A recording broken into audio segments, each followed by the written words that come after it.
Hey everyone, good morning.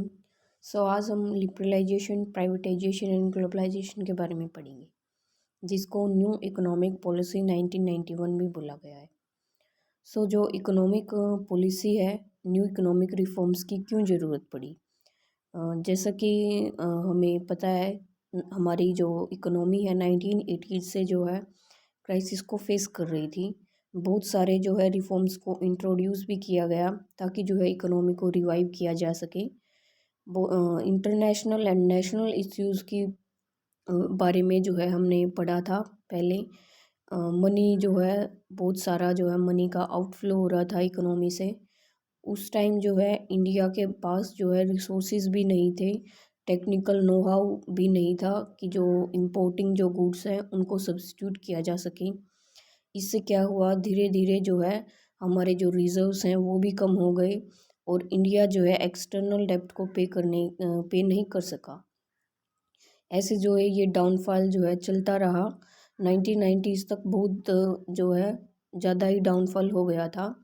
उस time जो हमारे प्राइम मिनिस्टर थे मिस्टर नरसिम्हा राव, वो बहुत ही बिजी टेन्योर रहा उनका 5 साल। जब वो उनकी टर्म था, उनका टाइम पीरियड था, उन्होंने जो है हेल्प ली। फेमस जो हमारे डॉक्टर मनमोहन सिंह थे उस टाइम जो है फाइनेंस मिनिस्टर थे ये। इनको बहुत ही नॉलेज थी इकोनॉमी के बारे में और इन्होंने भी जो है इंटरेस्ट दिखाया कि इकोनॉमिक रिवाइवल को किस तरह से जो है इकोनॉमी का जो क्राइसिस है उसको किस तरह से रिवाइव किया जा सकता है। डॉक्टर मनमोहन सिंह ने भी जो है इंटरेस्ट दिखाया इस चीज़ से डील करने के लिए। इमरजेंसी फंडिंग्स जो है सबसे पहली रिक्वायरमेंट थी, जो रिजर्व्स जो हमारे डिप्लीट हो रहे थे उनसे डील करने के लिए। जो इंटरनेशनल मॉनेटरी फंड है IMF और अदर ऑर्गेनाइजेशंस से जो है लोन लिया गया, फंड्स एक्वायर किए गए कंडीशनल बेसिस पे। उन्होंने कुछ कंडीशन रखी कि जो इंडिया है अपनी इकोनॉमी को वो खोल देगा, opening of India's economic borders. इस तरह से जो है न्यू इकोनॉमिक पॉलिसी जो है एग्जिस्टेंस में आई और ये डिज़ाइन की गई थी। It was design to make structural changes and stabilize the economy. जो 1991 में जो इकोनॉमिक पॉलिसी आई थी उसको डिज़ाइन किया गया था स्ट्रक्चर एंड इकोनॉमी को स्टेबलाइज करने के लिए। स्टेबलाइजेशन जो मेजर्स हैं वो शॉर्ट टर्म पॉलिसीज़ होती हैं और ये जो है जनरली इंक्लूड किया जाता है इसमें फिस्कल रिफॉर्म्स को और इन्फ्लेशन कंट्रोल करने को। जो स्ट्रक्चरल मेजर्स है लॉन्ग टर्म के लिए बनाई गई थी ये पॉलिसीज़। ये जो है बनाई गई थी जो इकोनॉमी को लॉन्ग रन में इफ़ेक्ट करने हैं उनको रिवाइव करने के लिए। और इसमें जो है न्यू इकोनॉमिक पॉलिसी में इंक्लूड किया गया लिबरलाइजेशन, प्राइवेटाइजेशन एंड ग्लोबलाइजेशन को। जैसे कि जो है गैस लगाया जा सकता है कि जो ये इकोनॉमिक रिफॉर्म्स थे इन्होंने मैजिक किया होगा कि भाई रिफॉर्म्स आए हों हैं तो अच्छे के लिए ही आए होंगे। फॉरेन डायरेक्ट इन्वेस्टमेंट भी जो है फ़्लो होने लगी इकोनॉमी में, जिससे क्या होगा जो प्राइवेट सेक्टर है उसका भी पार्टिसिपेशन इंक्रीज़ हो गया। मल्टीनेशनल कंपनीज़ ने भी जो है इंडिया के अंदर ऑफिसेज एस्टेब्लिश करने शुरू कर दिए। धीरे धीरे जो है एम्प्लॉयमेंट भी इंक्रीज़ होने लगा इंडिया में। इंडिया जो है बिगेस्ट एक्सपोर्टर बन गया था उन दिनों, इंजीनियरिंग गुड्स में, ऑटो पार्ट्स के लिए, IT सॉफ्टवेयर एंड टेक्सटाइल्स के लिए। स्टेबलाइजेशन मेजर्स की वजह से जो है इन्फ्लेशन को कंट्रोल किया जा सका कुछ हद तक। बट हम कह सकते हैं कि ये एक फुल प्रूफ प्लान नहीं था, क्योंकि एक जो है रिफॉर्म आने से जो है इकोनॉमी की सारी प्रॉब्लम्स को सोल्व नहीं किया जा सकता। एक पॉलिसी जो है इकोनॉमी के सारे प्रॉब्लम्स को दूर नहीं कर सकती। बहुत सारे फैक्टर्स थे जो कि रिस्पॉन्सिबल थे इकोनॉमी को रन आउट करने के लिए। एग्रीकल्चर जो है बहुत ही लार्जेस्ट सेक्टर था परसेंटेज में, मतलब बहुत सारी पॉपुलेशन जो है एग्रीकल्चर में इन्वॉल्व करती थी, एग्रीकल्चर जो है करती थी। इसने लगभग जो है 60% लोगों को जो है काम दिया हुआ था, यानी कि एग्रीकल्चर जो है इंडिया का मेन जो है पार्ट है लाइवलीहुड का। इसमें जो है 60% से ज़्यादा पॉपुलेशन इन्वॉल्व होती है, बट उस टाइम जो है सिर्फ 40% पॉपुलेशन ही इन्वॉल्व रह गई थी एग्रीकल्चर में, और जो 20% जो फॉल डाउन हुआ था, ये जो है अच्छी बात नहीं थी। इसका मतलब क्या था कि ये एक तरह से तो हम सोच समझ सकते हैं कि मॉडर्नाइजेशन की वजह से जो है ये वर्कफोर्स ट्रांसफ़र हो गई एग्रीकल्चर से सर्विस सेक्टर की तरफ। बट एक तरह से जो है ये लेक ऑफ ग्रोथ था एग्रीकल्चर सेक्टर में ड्यूरिंग दिस रिफॉर्म पीरियड, क्योंकि लोगों को लगा कि वो बेटर अपॉर्चुनिटीज़ जो है अदर सेक्टर्स में फाइंड आउट कर रहे हैं। उनको लगा कि एग्रीकल्चर सेक्टर का कोई फ्यूचर ही नहीं है आगे जाके। सो एग्रीकल्चर सेक्टर को छोड़ के उन्होंने जो है सर्विस सेक्टर में जो है काम किया। It was if this sector was completely slided and this is the biggest failure of the policy. यानी कि पॉलिसी का जो है बिगेस्ट फेलियर माना गया है कि एग्रीकल्चर सेक्टर जो है एग्रीकल्चर सेक्टर में जो काम करते थे वो जो है सर्विस सेक्टर में चले गए। Other failures include uneven growth होने लगी इंडस्ट्रियल सेक्टर में, shift in the workforce in India was from the agriculture sector to service sector में शिफ्ट कर गए लोग। इंडस्ट्रीज जो सेक्टर थी industrial sector could not absorb the flow of work, जो वर्क फोर्स का जो है कंटिन्यूसली जो फ्लो हो रहा था, लोग एग्रीकल्चर सेक्टर से इंडस्ट्रियल सेक्टर की ओर जा रहे थे। इतने ज़्यादा वर्कफोर्स की वहाँ ज़रूरत नहीं थी। इससे क्या हो गया, क्योंकि इंफ्रास्ट्रक्चर ग्रोथ नहीं हो रही थी उस time. Whereas when we compare the reform period in China, the shift was from agriculture to industry and then to the service sector. तो चाइना ने भी जो है रिफॉर्म्स लेकर आया था। चाइना ने जो है एग्रीकल्चर से इंडस्ट्री की तरफ शिफ्ट किया एंड उसके बाद जो है सर्विस सेक्टर की तरफ। जो लोकल इंडस्ट्रीज़ थी उस टाइम जो है उनको भी बहुत सारा जो है कंपटीशन जो है फेस करना पड़ा। उनके लिए जो है कंपटीशन इंक्रीज़ हो गया, क्योंकि जो इंटरनेशनल प्लेयर्स थे वो भी जो है इंडिया में आने लगे। कुछ ने कहा कि ये इकोनॉमिक कॉलोनियलिज्म है, जो कि ये इकोनॉमिक रिफॉर्म्स हुए हैं।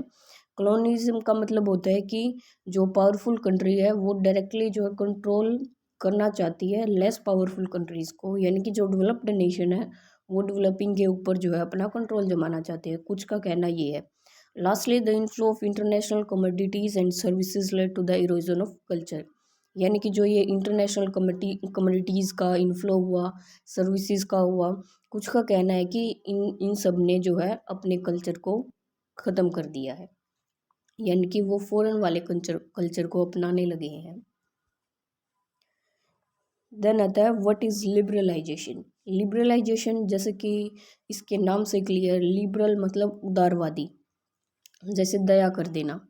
लिबरलाइजेशन क्या है, रिमूव करना रिस्ट्रिक्शंस को किसी चीज़ के ऊपर लगाए गए हैं। इकोनॉमिक कंटेक्स में अगर हम बोले तो कोई भी जैसे लाइसेंसिंग को ख़त्म कर देना, कोटाज वगैरह को ख़त्म कर देना, it's known as liberalisation. Independence के बाद क्या था, जो गवर्नमेंट है उसने डिसाइड किया कि प्रोटेक्टिव अप्रोच को यूज़ किया जाए और अपनी इकोनॉमी को जो है क्लोज किया जाए आउटसाइड वर्ल्ड से, यानी कि कोई भी जो है इंटरनेशनल ट्रांजेक्शन नहीं होगी। क्योंकि उस टाइम उन्होंने सोचा कि जो हमारी इंडस्ट्रीज़ हैं वो बहुत सारा जो है कंपटीशन फेस कर रही हैं, और जो इंटरनेशनल कंपनीज़ हैं वो उनको पुश कर रही हैं डोमेस्टिक कंपनीज़ को, क्योंकि जो डोमेस्टिक जो कंपनीज़ हैं वो इतने ज़्यादा टेक्नोलॉजी का उनको पता नहीं था, तो वो उनके सामने टिक नहीं पाती थी। इस वजह से गवर्नमेंट ने सोचा कि जो आउटसाइड वर्ल्ड से जो अपनी इकोनॉमी को क्लोज कर दिया जाए, यानी कि कोई भी इंटरनेशनल ट्रांजेक्शन ना हो।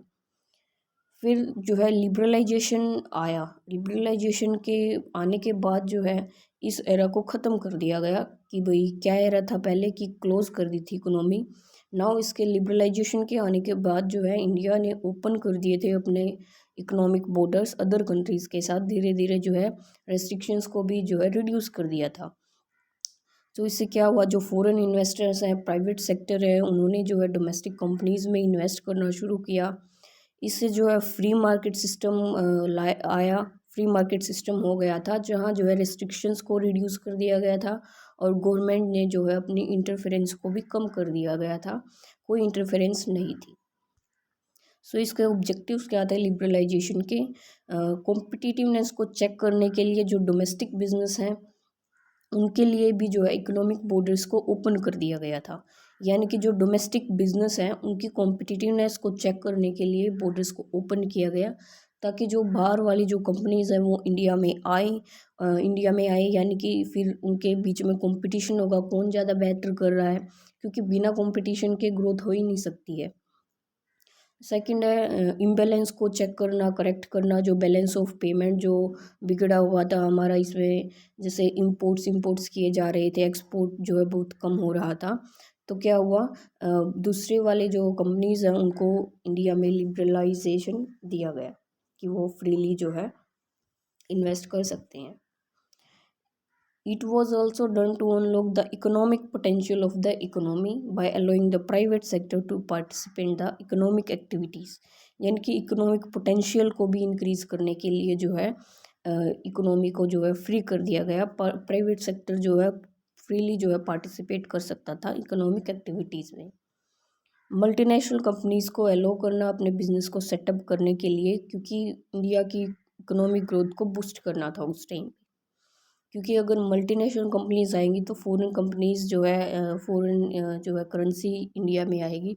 इससे क्या होगा, जो रिजर्व्स हैं वो भी हमारे जो मेंटेन हो जाएंगे, फॉरेन रिजर्व्स, और जो है इंडिया भी जो है फ्रीली जो है इंपोर्ट एक्सपोर्ट कर सकता है, इंपोर्ट कर सकता है अगर उसके पास अवेलेबल होएगी फॉरेन करेंसी। देन इसके पॉजिटिव इम्पैक्ट्स क्या हैं लिबरलाइजेशन के। फ्लो ऑफ कैपिटल का फ्लो होने लगा, जैसे कि रिस्ट्रिक्शंस वगैरह, ट्रेड रिस्ट्रिक्शंस रिमूव हुई, टैक्स रिफॉर्म्स हुए, इससे जो है कैपिटल का जो है फ्लो इकोनॉमी में फ्रीली होने लगा। जो प्राइवेट सेक्टर थे और फॉरेन सेक्टर से वो जो है इन्वेस्ट फ्रीली करने लगे आराम से, which led to the injection of money as well as overall growth in the economy. यानी कि मनी भी ज़्यादा होने लगी, मतलब मनी में भी ग्रोथ होने लगी, और जो ओवरऑल कैपिटल है, कैपिटल ग्रोथ वो भी होने लगी जो है इकोनॉमी में। इन्वेस्टर पोर्टफोलियो डाइवर्सिफिकेशन, अब जो है रिस्ट्रिक्शंस वगैरह तो हटा दी गई थी, रिमूव कर दिया गया था रिस्ट्रिक्शंस को जो भी थी। इन्वेस्टर्स जो है अब अपनी मर्जी से जो है किसी भी जो है एसेट्स में इन्वेस्ट कर सकते थे, यानी कि अभी ये नहीं है कि वो कहीं एक पर्टिकुलर जगह इन्वेस्ट कर दें, यानी कि वो अपने डाइवर्सिफाई कर सकते थे एसेट्स को, यानी कि कहीं एक जगह पैसा इन्वेस्ट ना करके वो अलग अलग जगह जो है अपना पैसा इन्वेस्ट कर सकते थे, ताकि जो है रिस्क से भी बचा जा सके। अगर वो एक ही जगह पैसा इन्वेस्ट कर रहे हैं, यानी कि अगर वहाँ से उनको लॉस हो गया, यानी कि उनका कम्प्लीटली पैसा ही ख़राब हो जाएगा जो भी उन्होंने इन्वेस्ट कर रखा है। ऑन द अदर एंड अगर वो अलग अलग जगह इन्वेस्ट कर रहे हैं, अगर एक जगह लॉस हुआ है तो वो लॉस जो है दूसरी जगह से जो है उसका कवर किया जा सकता है, यानी कि रिस्क को भी हम डाइवर्सिफाई कर रहे हैं इस। देन आता है stock market appreciation. Stock market में भी जो है बहुत ही बढ़ोतरी हुई उस समय, नंबर ऑफ इन्वेस्टर्स भी इंक्रीज होने लगे, फॉरेन कैपिटल जो है ग्रोथ की तरफ लेके गई स्टॉक मार्केट को। देन इसके नेगेटिव इम्पैक्ट्स क्या हैं, बहुत ज़्यादा कंपटीशन हो गया था, क्योंकि प्राइवेट प्लेयर्स जो है मार्केट में आ गए थे, इंटरनेशनल कंपनीज भी आ गई थी, और जो स्मॉल ट्रेडर्स हैं वो जो है मार्केट में नहीं टिक पाए, क्योंकि इतने ज़्यादा टेक्नोलॉजी एडवांसमेंट नहीं थी उनके पास। तो प्राइवेट सेक्टर और इंटरनेशनल कंपनीज में ने स्मॉल ट्रेडर्स को जो है मार्केट से निकाल दिया था। देन मर्जर्स एंड एक्विजिशन, जो बिग प्राइवेट एंटिटीज़ थी उन्होंने जो है एक्वायर कर लिया मेजोरिटी स्टेक स्मॉलर कंपनीज में, यानी कि उन्होंने उनके जो स्मॉल जो कंपनीज थी उनको एक्वायर कर लिया बिग एंटिटीज़ ने। ये भी जो है एक नेगेटिव पॉइंट है लिबरलाइजेशन का। इसके कुछ एग्जांपल्स हैं, जैसे ब्राज़ील में भी इकोनॉमिक लिबरलाइजेशन हुआ था 1990 में, चाइना में भी हुआ था 1978 में, इंडिया में भी हुआ 1991 में। देन आता है प्राइवेटाइजेशन। प्राइवेटाइजेशन क्या है, प्राइवेटाइजेशन एक प्रोसेस है ओनरशिप को ट्रांसफ़र करने की, मैनेजमेंट की, control of public sector companies by the government to private entities. इसको हम डिसइन्वेस्टमेंट भी बोलते हैं, बट कम्प्लीटली जो है डिसइन्वेस्टमेंट एक पार्ट है प्राइवेटाइजेशन का, because it include selling of shares of एक कंपनी के शेयर्स को सेल करना, यानी कि कुछ पार्ट को, which is the opposite of investment से बिल्कुल अपोजिट है।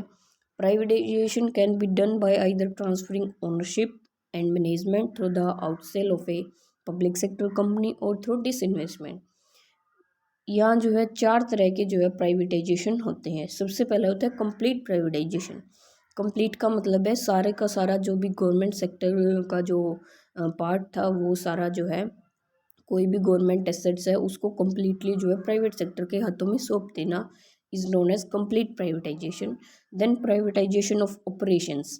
ऑपरेशंस का मतलब है कि ये जो मैनेजमेंट से रिलेटेड काम है, ऑपरेशन से रिलेटेड काम है, वो सारी रिस्पॉन्सिबिलिटी प्राइवेट सेक्टर को सौंप देना और बाकी की रिस्पॉन्सिबिलिटी जो है गवर्नमेंट सेक्टर अपने पास रखता है। ये इस ऐसे जो ऐसी जो कंडीशंस हैं, सिचुएशन है, इसको हम प्राइवेटाइजेशन ऑफ ऑपरेशंस बोलेंगे। देन आता है contracting out. Under this a private sector firm is paid by the government for its services.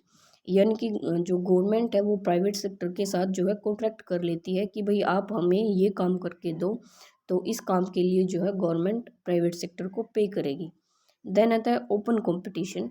Open competition में क्या होता है, जो प्राइवेट फर्म्स हैं वो अलाउ करती हैं compete करने के लिए विद इन गवर्नमेंट जुरिडिक्शन, यानी कि गवर्नमेंट के निगरानी में रहकर ही वो जो है प्राइवेट फर्म्स compete करती हैं दूसरी फर्म से। ये जो है जनरली टेलीकॉम सेक्टर में देखने को मिलता है। बट इंडिया में जो है complete privatisation, open competition and contracting को जो है यूज़ किया गया है प्राइवेटाइजेशन के गोल को अचीव करने के लिए। देन इसके ऑब्जेक्टिव्स आते हैं। प्राइवेटाइजेशन जो है सबसे पहले जो है ये किया गया था, गवर्नमेंट जो है कंट्रोल करना चाहती थी। Privatisation was done primarily to reduce the control of the government over several industries. यानी कि गवर्नमेंट ने इंडस्ट्रीज़ के ऊपर जो कंट्रोल कर रखा था उसको जो है रिड्यूस करने के लिए जो है प्राइवेटाइजेशन की ज़रूरत पड़ी।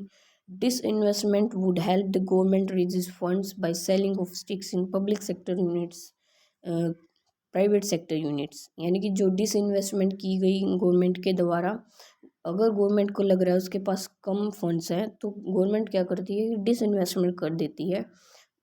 जो उसका कुछ पार्ट है पब्लिक सेक्टर यूनिट्स का, उसके कुछ पार्ट को जो है वो सेल ऑफ कर देती है प्राइवेट सेक्टर यूनिट को। इससे क्या है, गवर्नमेंट को फंड एक्वायर हो जाते हैं। It was done to reduce the workload of the government के वर्कलोड के को जो है रिड्यूस करने के लिए प्राइवेटाइजेशन की ज़रूरत पड़ी। It would also provide the management of private sector units with more autonomy to make decision. Public sector units यानी कि जो पब्लिक सेक्टर यूनिट्स हैं उसको ज़्यादा जो है ऑटोनॉमी मिले कि वो अपने जो इम्पोर्टेंट डिसीजंस हैं उनके ऊपर ही ध्यान दें और जो लेस इम्पोर्टेंट वर्क है वो प्राइवेट सेक्टर को सौंप दें। This would help create an environment of healthy competition among firms and at the same time increase their efficiency. एक हेल्दी कंपटीशन को प्रमोट करने के लिए भी प्राइवेटाइजेशन की ज़रूरत पड़ी और एट द सेम टाइम जो है एफिशिएंसी भी इंक्रीज करने के लिए। देन जो पॉजिटिव इम्पैक्ट्स हैं प्राइवेटाइजेशन के वो हैं रिड्यूसिंग द बर्डन को रिड्यूस किया गया। जो प्राइवेटाइजेशन है उसने जो है रिड्यूस किया गवर्नमेंट के बर्डन को, as it no longer has to pay attention to many companies, क्योंकि गवर्नमेंट को जो है महसूस होने लगा था कि वो जो है इतनी सारी कंपनीज को अकेले संभाल नहीं सकती है। This helps the government to focus its efforts on other important things. यानी कि गवर्नमेंट को इस चीज़ का क्या फ़ायदा हुआ कि जो ज़्यादा इम्पोर्टेंट वर्क है गवर्नमेंट उनके ऊपर ज़्यादा फोकस करे और जो लेस इम्पोर्टेंट वर्क है वो प्राइवेट सेक्टर को सौंप दे। देन इम्प्रूव्स डिसीजन मेकिंग को इम्प्रूव करने के लिए भी जो है प्राइवेटाइजेशन का एक मेन रोल हुआ है। जैसे कि the increased autonomy given to managers would help them make better decisions, thereby improving their decision making skills उनकी इंक्रीज हो सके। रिवाइविंग सिक यूनिट्स भी जो है रिवाइव हुई हैं। गवर्नमेंट क्या करती है, जो भी गवर्नमेंट अंडरटेकिंग है वो अच्छे से नहीं चल रही है तो गवर्नमेंट उसको जो है ट्रांसफ़र कर देती है प्राइवेट सेक्टर यूनिट्स को, ताकि वो अपनी स्किल्स से जो है प्राइवेट सेक्टर जो पब्लिक सेक्टर था जो चल नहीं रहा था, मतलब कम चल रहा था, उसको जो है एनहांस कर सके। रिस्ट्रक्चर कर देती हैं प्राइवेट सेक्टर्स यूनिट्स उनको, ताकि उनकी जो एफिशिएंसी है वो इंक्रीज़ हो सके। इसके कुछ नेगेटिव इम्पैक्ट्स भी थे, जैसे कि मोनोपोली क्रिएट करने। जो प्राइवेट सेक्टर प्लेयर्स थे वो बहुत ज़्यादा जो है क्या चाहते थे, अपना मोनोपोली एस्टेब्लिश करना चाहते थे। इससे क्या हुआ, जो सेलर्स थे मार्केट में वो इन कम हो गए। Lake of welfare activities. Obviously लिखी होगी, क्योंकि प्राइवेट सेक्टर का मेन मोटिव होता है प्रॉफिट मैक्सिमाइजेशन, उनको वेलफेयर से कोई लेना देना नहीं होता है। तो प्राइवेट सेक्टर जो है कोई भी रिस्पॉन्सिबिलिटी नहीं लेता है कि भाई मैंने वेलफेयर करना है towards public. Hence, they choose to focus on making profits and not serve the unprivileged people in the need. और ये सिर्फ प्राइवेट जो सेक्टर है वो केवल प्रॉफिट पर फोकस करता है। इसके कुछ एग्जांपल्स हैं, जैसे कि Bharat aluminium company limited Balco जिसको बोलते हैं, Hindustan zinc limited, hotel corporation of India limited. So thank you.